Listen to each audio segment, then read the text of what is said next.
Hi, I'm Krista Jacobson, headmistress of the Buddha-Daikai, where we teach authentic ninjutsu and classical samurai bujutsu. And for those of you who don't know what that is, those are the ancient martial arts of the ninja and samurai. Today is a beautiful day, and I want to go out and take a little walk and share some of my thoughts on the martial arts with you guys before I have to open the dojo. And today we're going to talk about a very taboo topic, okay? We're going to be talking about paying your dues in the martial arts. Now, we are going to approach this particular topic today from a variety of different angles, okay? It will, however, tend to be more geared towards the understanding of the importance of taking care of your training fees, the importance of taking care of your responsibilities. You know, your word is your honor type of thing. And that's what this video is going to be about, okay? And to be quite honest with you, I think it's a lesson that a lot of this current generation needs to hear, to be very, very honest with all of you guys. So before I begin, I just want to say, if this is your guys' first video for me, my name is Krista Jacobson. I'm the head of the Buddha-Daikai, and I teach authentic ninjutsu and classical samurai bujutsu. So the Koru ninjutsu, Koru bujutsu, right? So we make lots of videos on ninjas and samurai. But the YouTube channel has multiple playlists on reality-based self-defense, weapons training and tactics, survival skills, martial arts conditioning, martial arts theory, thought, philosophy, you know, all that kind of stuff, situational awareness, concealed carry, all those kind of things. So if you guys are interested in anything like that, please subscribe to my YouTube channel and don't forget to click the bell. I mean, subscribing is great, that's wonderful, but if you guys subscribe and you don't click the bell, you're not going to get a notification of when I post videos, and I do post 2 to 3 videos a week. So if you guys are interested in any of those topics, please click the subscribe button and please click the little bell. That way you guys can keep up with everything that I post here on my channel, okay? So today we're going to be talking about the importance of paying your dues in the martial arts. Now, like I said, we're going to approach this from a variety of different perspectives. And to be honest with you, I'm going to use an ex-student of mine as an example of what not to do. Okay, like he is the perfect example of what not to do, and he is an ex-student. I will say when I get to that bit, I've never made a hateful video about nobody. I've never put anybody on blast. I've never done shit like that. You guys know that's not what I'm about. So it's a completely anonymous video. I'm not dropping names or anything like that, okay? But I feel like as a teacher, my job is to teach, and using situations and experiences is the best way to teach. And, you know, his situation is the perfect example of, you know, how not to handle a specific situation. So I will be talking about that here coming up. But here we go. So when you're a student in the martial arts, every student has primarily 3 responsibilities, all right? They have 3 things that they have to do, usually, okay? And it doesn't matter whether you guys are studying ninjutsu, which is what we teach here, or whether it's, you know, MMA or Brazilian Jiu-Jitsu or Karate or Aikido or Krav Maga or whatever you're doing. Every student has 3 responsibilities, again, generally. Number 1, the first responsibility is to themselves. They have to be able to take care of the things that they need to take care of to put themselves in a position to be successful. So, you know, buy a uniform, make sure you clean your uniform, you know, learn the material, practice the material, learn the tradition and the culture and the history and anything that you have to do on your end to be better. Like that's the student's responsibility. They need to do that to put themselves in a position to be successful. So one of the responsibilities is something they need to be responsible for their own actions. They are responsible for their own success, and they need to understand that. Okay, that's number 1. Number 2, they have to understand that they have a responsibility to their teacher. And a teacher-student relationship is extremely sacred, right? And it should be. And they need to be able to respect that. And they need to do the things that they need to do to make sure that that relationship stays as is, right? Now, what does that mean? Every teacher and every student is different. Generally speaking, again, generally, most martial arts schools have training fees. So the student takes care of their training fees. The student does what the teacher says. If the teacher says, you know, class starts at 5, they're there on time or a little bit before. If this teacher says we're going to work on this technique and this technique, then they do what the teacher says. They don't say, I don't want to work on that shit today. I want to work on this. That's stupid shit. Like, that's not what they should be doing. So the student needs to make sure that they take care of their responsibilities towards their teacher and show them proper respect. The third responsibility that they need to have is choose the dojo. Now, generally that comes with like paying for your testing fees or seminars or taikais or things like that, and make sure you're washing the dojo or sweeping the floor when you're done, taking out the trash, you know, all that kind of stuff, you know, because a dojo is a very sacred place for you to be learning. Now, generally speaking, when you have to deal with paying your training fees, what most students don't understand, and they should know, there are two fees when you're taking care of a financial responsibility to the dojo. You have your training fees, which generally goes to your teacher, so the teacher can take care of their family and their responsibilities. And then you have like testing fees, and those generally go to the dojo. So that goes for like Lysol, new pads, new mats, new weapons on the wall, you know, that kind of thing. So that's why you'll see that. You usually have a training fee, which that helps the teacher live, and then you have like testing fees, which keeps the dojo open, right, and keeps that shit running the way it should be run. I think it's very important that all students need to understand that their word is their honor. If you say you're going to do something, then goddamn it, do it. Don't say you're going to do something and then not do it, because that is dishonorable. When you say you're going to do something and you don't do it, it's dishonorable. You can't come back and say, oh, I am very honorable, I'm very respectful, and then you do dishonorable shit and you don't show your teacher any respect.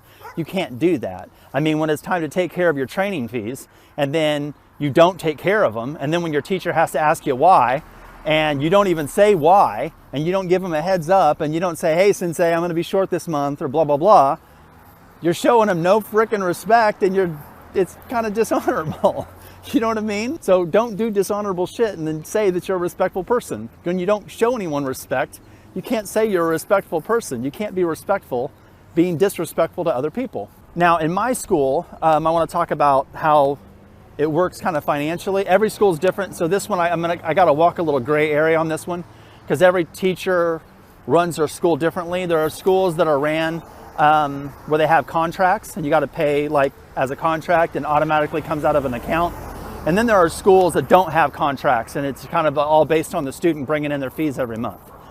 The way that I run my school, and I'm not going to get into what's right, what's wrong. Every teacher has their own thing. Every teacher runs it a different way, and the way that they feel it's best for them and their school and their situation. So I'm not going to get into what's the best on that one, okay? Me personally, we do not have contracts here. I feel that it's better for the student to have the responsibility on them to bring their training fees in.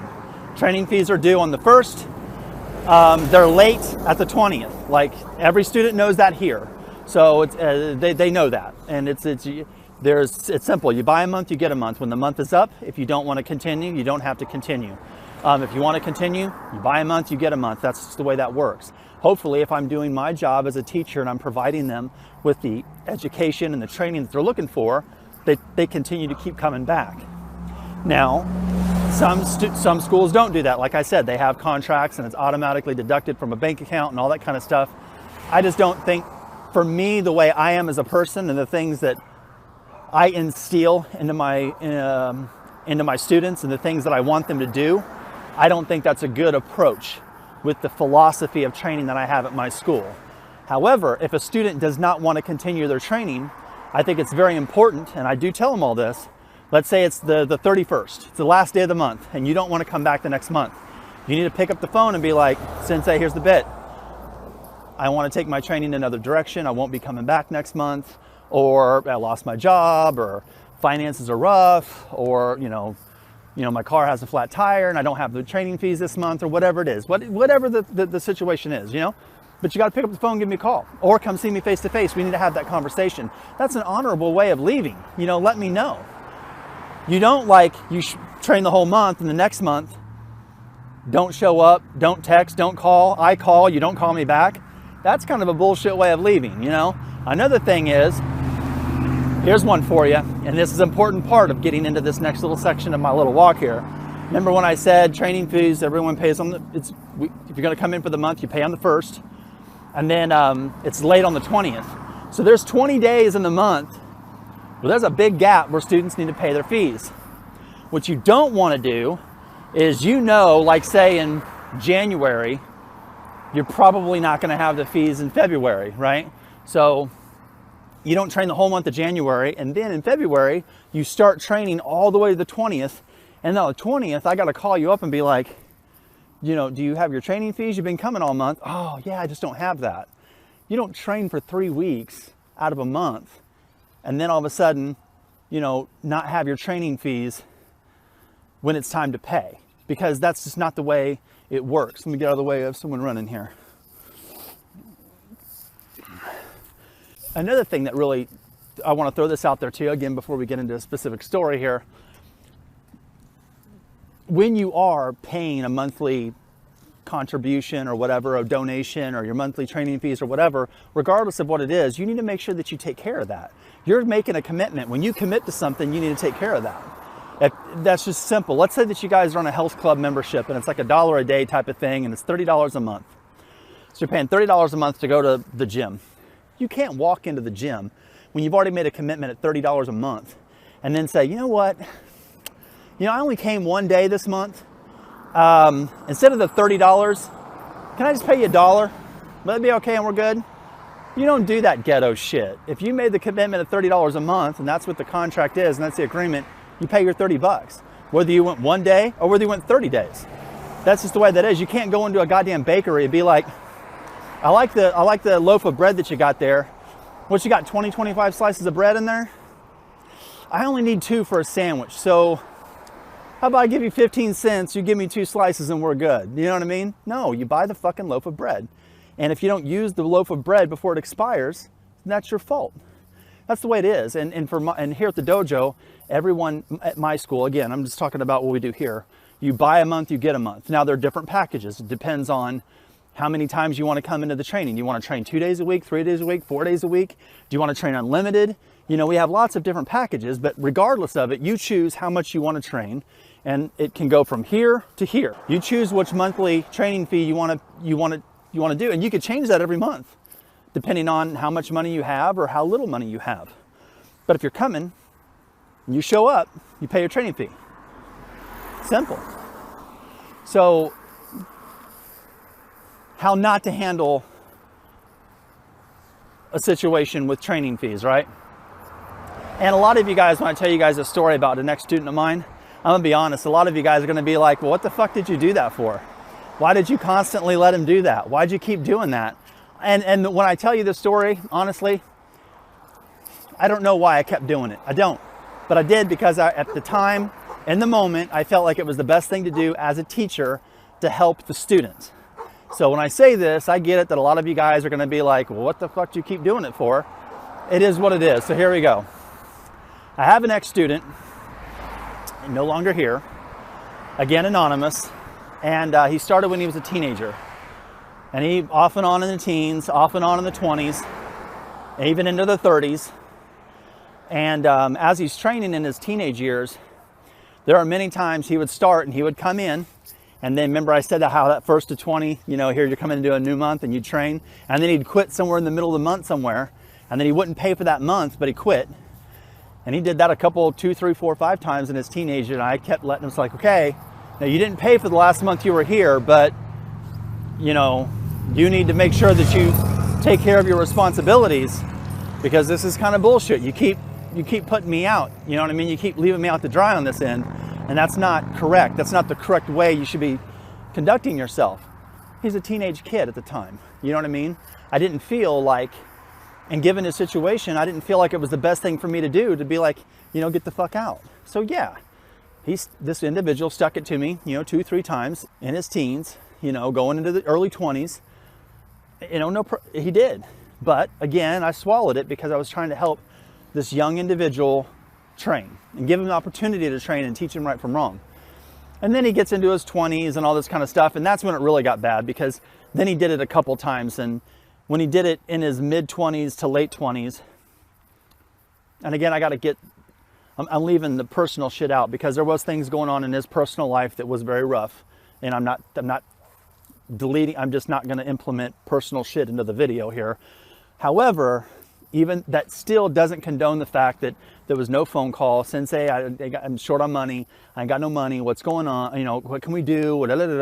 So finally, I mean, there's just no communication. This individual, he's so fucking arrogant, he can't be humble. You know what I'm saying? He's so fucking conceited that he can't admit that he can't do something. He's so self-centered that he can't admit, and he's so about his image, you know what I mean? His self-image, he's self-centered that he can't admit that he can't pay for something. Like to that degree, you know what I mean? Like his image is a thing. And I've even had conversations with him before, obviously he's not here anymore. And he just gets super pissed when I bring it up because he's like, I'm not like that, I'm not like that. I'm like, dude, listen to what you're fucking saying, man. Like, I could paint lots of different stories, but like, here's one.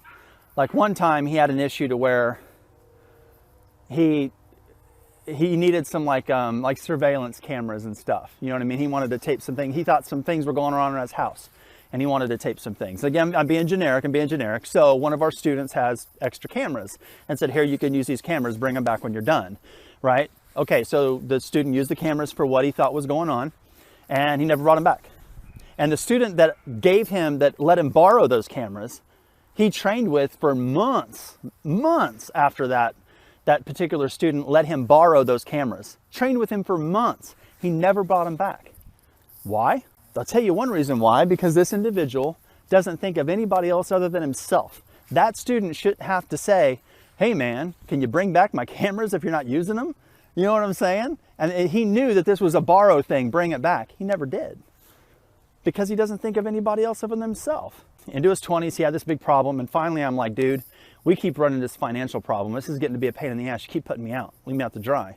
And I told him, and I remember standing next to his vehicle. He drove like a red, I don't know if it was a Ford Bronco or it's kind of SUV or a Blazer or something, I don't know, but it was a red truck looking thing. I remember standing next to it and I said, here's the deal. I'll let you come in and you could shoot video with me because I need to make videos for the online dojo. That'll take care of a couple of your testing fees, because he still has testing fees in the Q ranks that he never took care of, like the green, the red, and one of the browns. He still never took care of those. He just never did. And every time again, here we go. Well, why'd you let him back? Why'd you let him back? So I'm trying to teach him right from wrong, you know, and how to learn because obviously no one taught him how to take care of those responsibilities. So I was trying to be the teacher to do so. So anyway, I have no problem helping my students. And I've never lost a student because of finances when someone couldn't pay. I've never lost a friend over money.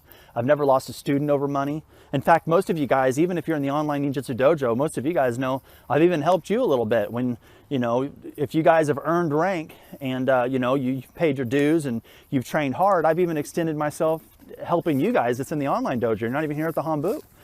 And I've just never lost a student to money except for this one guy. That's what I'm saying. He's the one. He's the one, right? So anyway, shows up late. There's some issue. And then after that, we didn't get all the stuff shot. So I said, okay, we need to reshoot this, and this. He never showed up again. I tried to call him. He never called me back. You know, I'm like, whatever. So years later, he finally comes back. And then I tell him again, I know, here we go. I tell him again, look, forget all the previous stuff, you know, and I'm not trying to say he owes me all this stuff. No, I already told him he didn't have to. He did hang me out to dry on it. He should have paid it. He didn't pay it. But I did tell him, okay, you let it go. Let's start. I'm trying to give him like a clean slate every time. So again, late 20s, did it again, blah, blah, blah. Years go by. Now he's in his 30s. And he's bought a home. And he's got a good car, a good automobile, and a good job, and as a parent.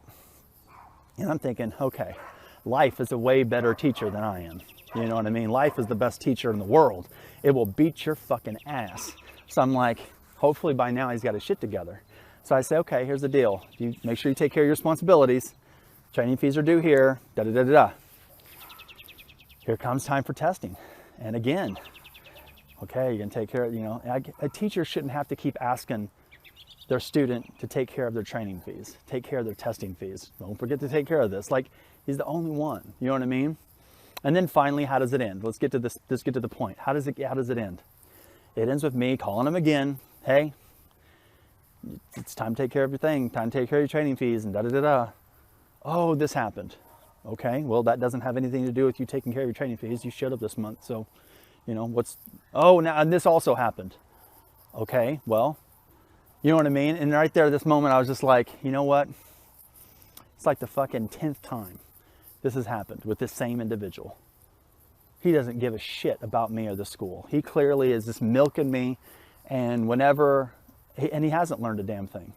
And he'll as long as he's getting something, as long as he can get what he wants out of, he's good. But he's not going to have any dedication or anything towards anybody or anything. Because I can guarantee you, when how did it end? It ended with me sending him a text that he wouldn't respond to, and it ended with me leaving a message that he never responded to on the phone. That's how it ended. It ended with him not responding to my text, and it ended with him not calling me back. You know what I mean? It's just like, and I'm sure on his side, he's probably thinking, no one talks to me like that. And I got to take care of mine. I got to take care of my responsibilities and blah, blah, blah, you know, or whatever the fuck he's thinking. I don't know what the fuck he's thinking. You know what I mean? But there's no way, like the whole situation happens because he didn't take care of his damn responsibility. There's a benefit. There's this thing about martial arts where you learn to take care of your responsibilities. You know what I mean? And when you say, I'm going to do this, or I'm going to give this to someone, or your word should be your honor. You know what I mean? And when you say, I'm going to be coming, when you come into the dojo and you take a lesson, you need to take care of your training fee. That's it. Your word should be your honor. Actions speak louder than words. So if you show up, you just got to take care of it. That's the way that is. We shouldn't have to discuss it. I shouldn't have to make a, hey man, what's going on? You know what I mean? That should never have to happen. And so many people nowadays, they just believe that they could just milk everyone dry and fuck everyone sideways just because they can. They're so self-centered and arrogant and egotistical that they believe that, you know, the world revolves around them. Now, there are two types of people. Now, some of you guys just believe martial art lessons should be free. Everyone should just bow down to you and teach for free. And that group of people, please don't even join the Budokai because you're not going to last. I'm going to make you do push-ups, sit-ups, and squats. I'm going to make you do so much physical shit, you're not going to like it because clearly you're already wanting something for free, which means you don't want to work for something to begin with. Because if you wanted to work for it, you get a goddamn job and pay for it. There's one. Secondly, I don't even understand how people can come up with the idea that that's absolutely correct thing to do. As a martial art teacher, it's not just about, it's not about money, it's about respect and teaching right from wrong. And we live in a world where we have to exchange money to live. We live in that world. I mean, right now you guys are like, oh no, I have a sensei and they'll let me mop their floor for lessons. I don't even understand how that possibly happen. So like a student walks in and they say, can I mop your floor for lessons? Okay, so you want to walk into a room that I'm paying rent for, okay, and then you want me to turn on the lights that I've paid for, and then you want me to go get the bucket that I paid for and fill it up with the water because I paid the water bill that I paid for, and then you want me to walk over to the cabinet and get the Lysol that I paid for, put it in the water, and then go get the mop that I paid for, and then you're going to mop my floor, which I'm paying rent for, I'm paying a mortgage for. You're going to spend 5 minutes mopping so then I can give you free lessons that you used all the shit that I've already paid for? Like, I don't even understand the concept of these entitled brats just thinking they can get everything they fucking want with nothing. It's just like, what how, who raised them for that? I'm like, I don't understand that. How do people not understand you have to work to get something? You work hard to get something. If you work hard, then you can get what you want. If you don't want to work hard, you ain't going to get shit. And just because you work hard doesn't actually mean you're going to get what you want anyway. But there's no way you can get what you want without working hard. Because if you don't work for it, you ain't going to get shit. And that's the thing. Like, I don't understand this new current generation who's so entitled that they just believe that they should get something for nothing. And they don't want to fucking work for it. They don't want to pay for it. You know what I mean? And I guarantee you, if I would have told this same individual, the student that we were earlier talking about, it's okay, don't pay for it, just come on in, we'll take care of it, he'd still be at the dojo, bowing to the scroll, saying, oh, I respect you, sensei. When deep down, he doesn't have respect for me because he wouldn't have treated me like he did, he wouldn't have said what he did, and he wouldn't have done all the shit that he did, his teenage years, his 20s, into his early 30s. I thought that if I set the good example, that it would change. I was wrong. So how do I handle it? You've extended your line of credit. You're not coming back. You're done. You know what I mean? Maybe that alone will give him the lesson he needs in life to succeed. But to be honest with you, I highly doubt it. I highly doubt it. See, the problem is we live in a world where everybody has access to all this information. And they believe that access to information tends to be the golden nugget that they need to survive, right? Like in the ninjutsu community, there's lots of groups that, you know, they study from books and they do not train. They do not spar, they do not grapple, they do not fight, they don't train in martial arts. They can make the perfect little torch or whatever, right? And they think, oh, I'm a legitimate this. You get your fucking ass beat. You know what I mean? It's like, Everyone made a torch in the 15th century. There's no electricity. So just because you whittle a fucking torch in a black outfit doesn't mean you're studying ninjutsu. You made a fucking torch. It's like, but they don't, now you're stepping in the, you know how every martial art has the bullshit? Okay, so there's the world of ninjutsu bullshit. Like, oh, look, my torch is better than your torch. What the fuck, you know? But we live in a world where people have access to so much information and they believe that the information is all they need. They don't have to have honor. They don't have to have respect. They don't have to have dignity. They don't have to have integrity. Well, I'm gonna tell all of you guys right now, fuck all that. You know, maybe I'm not, you know, I get it. A lot of people don't like me because I'm a transgender woman, or the way that I talk isn't good because I cuss all the fucking time, or, you know, this, or whatever, right? That's fine.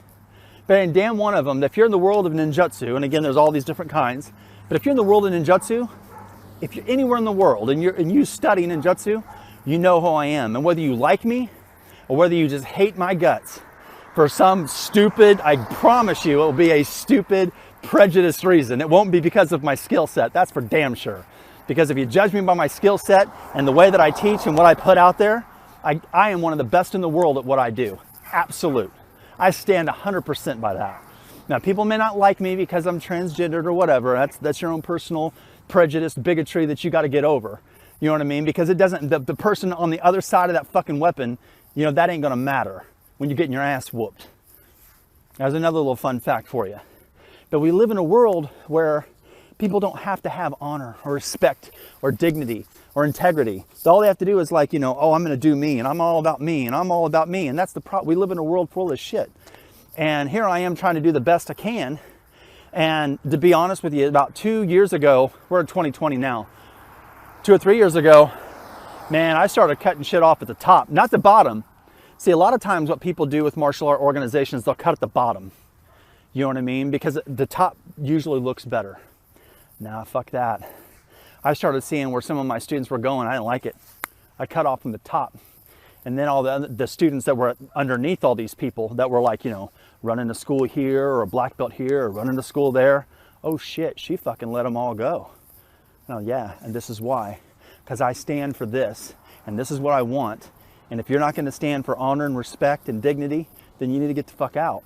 I believe that your word is your honor. And if you're going to say you do something, fucking do it. If you shake someone's hand and say, I'm going to do this, then fucking do it. If you can't do it for some reason, then you just again, you need to go to the table and say something. Like any student, and again, I've never lost a student or a friend or anybody because of money. One thing that we talked about that student before, one thing that this student said to me, which I thought was very interesting. He says, it's a shame so many relationships are lost because of money. The first thing I thought of was, I've never lost a relationship over money. I've never lost a friend over money. I've never lost a student over money until this one guy. You know what I mean? I'm like, and then I was like, okay, I'm not the first one he did this shit to. That's why he's saying it. You know, that was clear as fucking day. But my point is like, I think that people just need to have like, just be real. This is the way it is. This is what it is up front. This is what I want you to do. And if people can't do those things, then they need to go to a different organization or do something else. But let's say a student can't pay a fee. Why it's so important?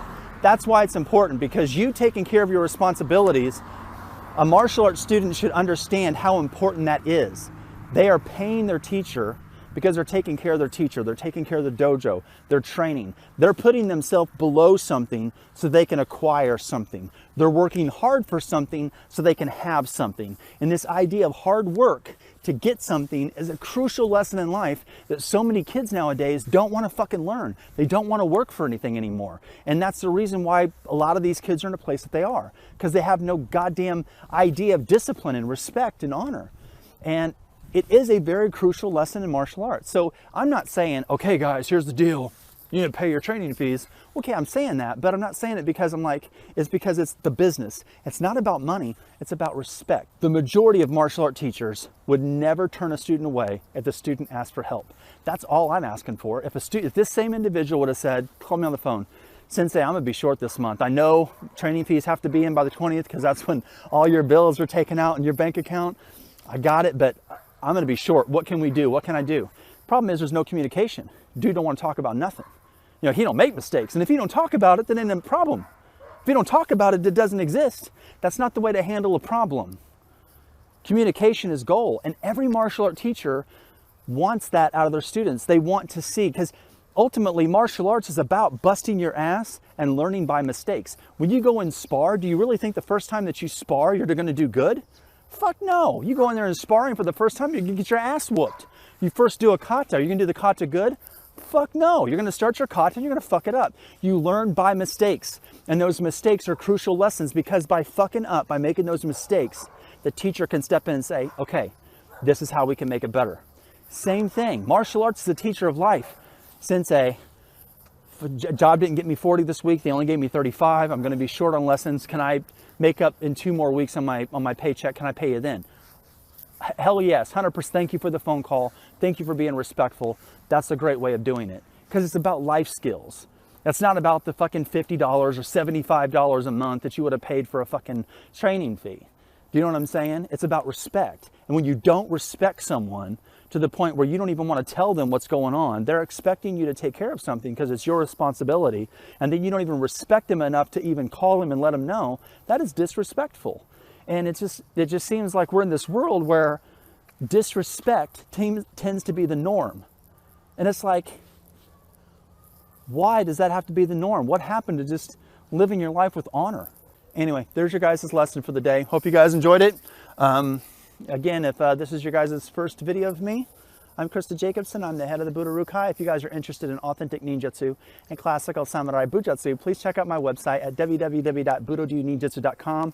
It is in the description below. Don't forget to subscribe and click the bell. Also, if you guys are interested in authentic ninjutsu and classical samurai bujutsu, and you check out the website, don't forget to check out where all of our schools are. If you don't live next to one of our schools, you can always join the Budo Rukai online ninjutsu dojo, and you can train with me through the online dojo.